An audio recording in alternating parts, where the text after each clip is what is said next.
हनुमान बेनीवाल का संसद के बाहर कांग्रेस पर हमला। हनुमान बेनीवाल ने तंज कसते हुए कहा कि संसद में कहां है विपक्ष। कहा मुश्किल से 20 सांसद सदन में थे मौजूद। नमस्कार, आप देख रहे हैं भारत रफ्तार और मैं हूं आपके साथ खुशी। राजस्थान के सांसद और राष्ट्रीय लोकतांत्रिक पार्टी के नेता हनुमान बेनीवाल ने कल लोकसभा में परमाणु ऊर्जा विधेयक पर जोरदार विरोध दर्ज कराया, लेकिन सदन के अंदर की बहस से ज्यादा चर्चा हो रही है उनके सदन के बाहर मीडिया से की गई बातचीत की, जहां उन्होंने विपक्ष पर जमकर हमला बोला। आइए विस्तार से जानते हैं इस पूरी घटना को और खासतौर पर विपक्ष पर उनके तीखे तंज को, जो संसद की कार्यप्रणाली पर सवाल उठाते हैं।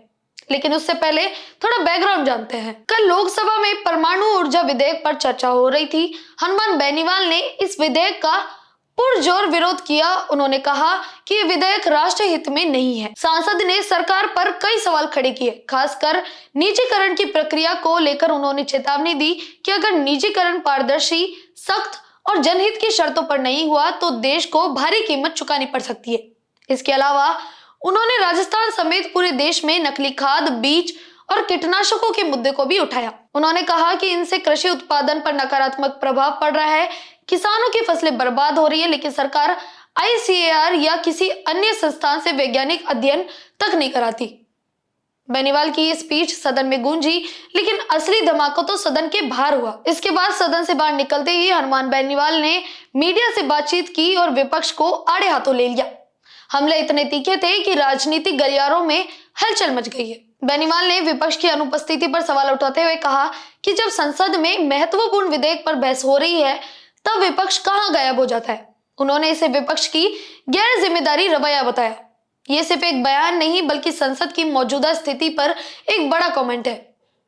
हनुमान बेनीवाल जो खुद विपक्षी खेमे से आते हैं लेकिन अपनी पार्टी के साथ स्वतंत्र रूप से काम करते हैं, ने इस बयान से विपक्षी एकता पर भी सवाल खड़े कर दिए।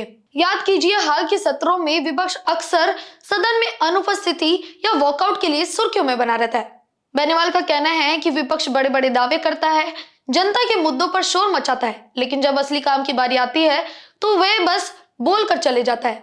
इससे सत्ता पक्ष को फायदा मिलता है क्योंकि बहुमत उनके पास होता है और बहस में विपक्ष की कमजोर उपस्थिति से विधेयक आसानी से पास हो जाता है। इस बयान के बाद सोशल मीडिया पर भी बहस छिड़ गई है। कई यूजर्स बेनीवाल की बात से सहमत है और कह रहे हैं कि विपक्ष को अपनी जिम्मेदारी समझनी चाहिए। लेकिन सवाल यह है कि क्या विपक्ष इस आलोचना से सबक लेगा? संसद लोकतंत्र का मंदिर है और यहाँ हर संसद की उपस्थिति जरूरी है। बेनीवाल के इस हमले ने एक बार फिर विपक्षी दलों को आईना दिखाया है कि सिर्फ प्रेस कॉन्फ्रेंस या ट्वीट से काम नहीं चलेगा, सदन में रहकर लड़ना पड़ेगा। तो क्या ये बयान विपक्षी एकता में दरार डालेगा या फिर सत्ता पक्ष को और मजबूत करेगा? ये देखना दिलचस्प होगा। बाकी आपकी इस मुद्दे पर क्या राय है हमें कमेंट बॉक्स में जरूर बताएं और बने रहे हमारे साथ।